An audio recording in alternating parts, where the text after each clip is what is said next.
Yala va'a with Ofuina Tua Umo Oe right here on Early Edition with it where the time is coming up to 10 minutes past 11 on your station 531 PI, the one that brings Pacific people together.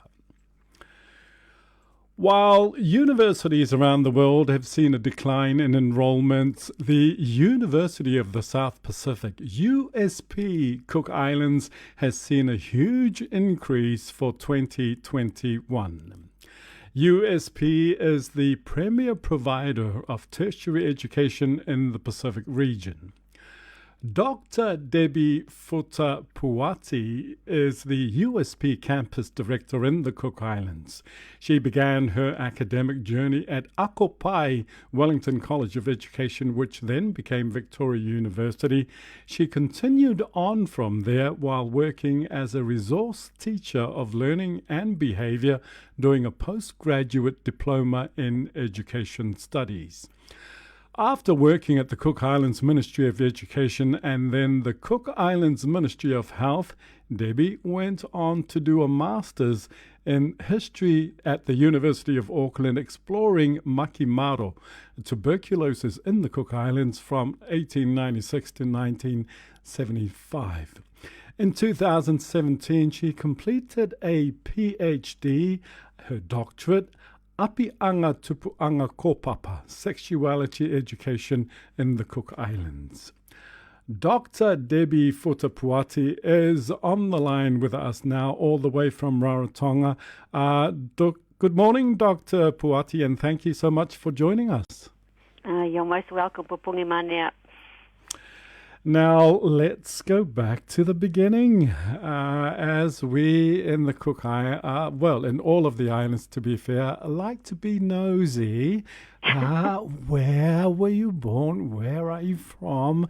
And what were the important turning points in your life that has brought you on this journey to the Cook Islands to be the director of USP?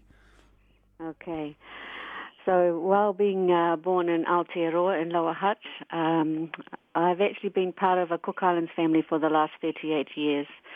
I went to school with this lovely young man called James Uripuati and in Tawa College, and he is the son of Akaiti Maoti and Kore Uripuati. And so as 18-year-olds, we got together, and 38 years later, we're still together, but that entry into Cook Islands family and being involved in things Cook Islands is absolutely shaped the way the rest of my career has gone and my life has gone, of course, because I am the mother of Cook Islanders and grandmother of Cook Islanders, and it's definitely shaped my research and the kind of work that I have done.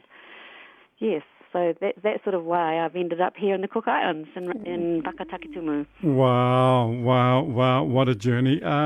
Was it always the plan for you and your husband to someday return to the Cook Islands to work, or have things just worked out the way they have? I think we always had it in the back of our minds. James is a teacher as well, and he was HOD Māori at Paraparima College, and I was at a resource teacher of learning behaviour, itinerating around the schools on the Kapiti Coast, and we were very aware that our children were quite privileged children, and really understood their papa'a ways, but they didn't really have much of a connection to their Cook Islands heritage. So we were really looking for a opportunity to be able to, to find a way to be able to come home and be back in the Cook Islands so that our children would begin to understand that part of their heritage as well. And so in 2003, actually, today is the anniversary, the 18th year that we have since we arrived on the island. So it's good timing. So today, on 17th of January 2003, we arrived with 5 other families, and that was the start of making sure that our children knew who they were as Cook Islanders as well as New Zealanders. Wow. And how has that journey been for them? Well, I distinctly remember, actually, we were just sitting around looking at some of the letters that we sent back to our families in that first year with my daughter, who lives just down the road with her 3 children. So that's one of the joys of us all being here together, although our son is in Hamilton. And we miss him terribly, especially with the COVID situation. But, I remember that first year, really, James and I wondering whether we had done the right thing, because, it's that culture shock of coming back as being, predominantly involved in Papa'a ways of life and starting school here. And I remember our son saying to us, "Mum, I'm not sure I can do this. In New Zealand, I'm seen as a blackie, and here I'm seen as Papa'a." And but after that first year, they really immersed themselves. They both danced for orama. They played tennis and netball and involved themselves in village life. And there's never been a look back. I think they are both extremely comfortable, whether they are here or whether they are in Aotearoa. And that was exactly what James and I were hoping to achieve by moving here. Wow. Does it feel permanent now? Or have you got 2 tūranga waiwai now, one in the Cook Islands and one in Lower Hutt? No, absolutely not. Cook Islands has been our home now for quite some time. We're really aware that this is our home. And, that's why we're still here 18 years, even though I've done a bit of work backwards and forwards between either Australia and New Zealand with my research and my university life. James and the children have always stayed here, as I've, like many other Kuki-Airani families, sometimes people have to leave. One of the parents leaves and does some work and comes back and that kind of thing. It's been very much part of our sort of transnational life, like many other Cook Islanders, yeah? Wow, that is a privilege, though, isn't it? To feel that you are at home there, and to know that there is still home back in New Zealand as well. With regards to your work, USP, you've had an amazing increase in the enrollment. Obviously, that's been down to COVID-19. Would I be correct, or is that wrong? Well, certainly, I've only been in the role as campus director for just 19 months or so, and one of the things that became really clear very early on in the piece was that without something like a Cook Islands student loan scheme, Cook Islanders were finding it really difficult to be able to afford to go to university. So, of course, Cook Islanders in New Zealand can access a student loan scheme, and most people in most countries have realised the fact that historically it was only very wealthy families that could afford to send their children to university, and so New Zealand and other countries have created some kind of student loan scheme. So I did put a proposal to the Budget Committee in February last year about the possibility of the Cook Islands developing a similar scheme. It wasn't accepted at the time, but then when COVID struck, one of the real issues was that there were many, many people out of work, and one of my sayings that I kind of hold on to is, out of every adversity comes a seed of greater benefit. And out of the adversity of COVID, the Cook Islands government and their foresight saw the opportunity to be able to upskill many workers in the Cook Islands, and so they offered some fees-free courses. And so at USP we had a 490% increase in new students because of the government support of paying for courses at the certificate level. And so we put together a range of courses that we thought would possibly be useful to people who were temporarily out of work, and we didn't know when borders were going to open, and now we have some knowledge around that. But the wonderful thing in the New Year's Day speech from the Prime Minister was that they have decided that they will continue to fund those people who have enrolled in certificates but not finished them through the COVID period. So those people who are studying towards the completion of a certificate can continue to study paid by the government. So I think what it's clearly shown is that if we can find a mechanism to support Cook Islanders to do higher education, they absolutely will jump at the chance. we have a constant rhetoric by the government that we have a lack of highly skilled people. And I think if I can convince the government that this would be a really good use of money, bond people back to ministries or something like that, we can work it out however they would find it most useful. But we can build the capacity of people here without them having to leave and go to other countries to do their higher education. Now, in terms of classrooms, teachings, of course, there's no COVID-19 there, so there's no restrictions. Where are your campuses, and are you oversubscribed now, or are you able to cope, your capacity able to cope with the demand? Well, we were pretty stretched to have that kind of increase, to be honest. But it was a good problem to have, I think. We have an absolutely beautiful campus. If you are ever, next time you're back in Rarotonga, or anybody that's listening, please come and have a walk around our campus. We're just along from Takamoa College, Theological College, or opposite Avarua School or the Cook Islands Library and Museum. So just behind the Avarua CICC Church. And it's a beautiful campus, and I am constantly amazed at when people walk in the door and they sort of their breath is taken away with the artwork that the previous campus director, Rod Dixon, created, the most amazing collection of Cook Islands artwork. But also we have these wonderful boards with the names of every Cook Islander that's graduated through USP Cook Islands, which we've been here for 35 years now. And just reminding your listeners that the Cook Islands government is a part owner of USP. So this is definitely the Cook Islands University. And people come in and they scan those boards, and you know what they're looking for. They're looking for their Anō, and they see those names of their auntie. Oh, there's my dad, or there's my auntie, or there's my cousin. And the first thing I always say, when's your name going to go on their board? Yes. What's the qualification going to be? Yeah. Oh, and in terms of enrollments, have you had people from the outer Cook Islands have to come in to study, or are they able to study through the marvel of technology? Yes, well, we've got the fibre optic cable in Rarotonga now and in Aitutaki. Definitely it's still a challenge, the Paenua, but we have definitely been working on ways to support that. And with one of the flexi schools that I've been teaching, we've been trialling the use of a private Facebook group and going live when the lecture is on. And we've had students in Tongareva and Manahiki and Rakahanga, joining in and asking questions via that live stream from the lecture. And so that's been a trial that's shown that we can actually do this in a different way if we think outside the square. We can't afford to bring students in, unfortunately.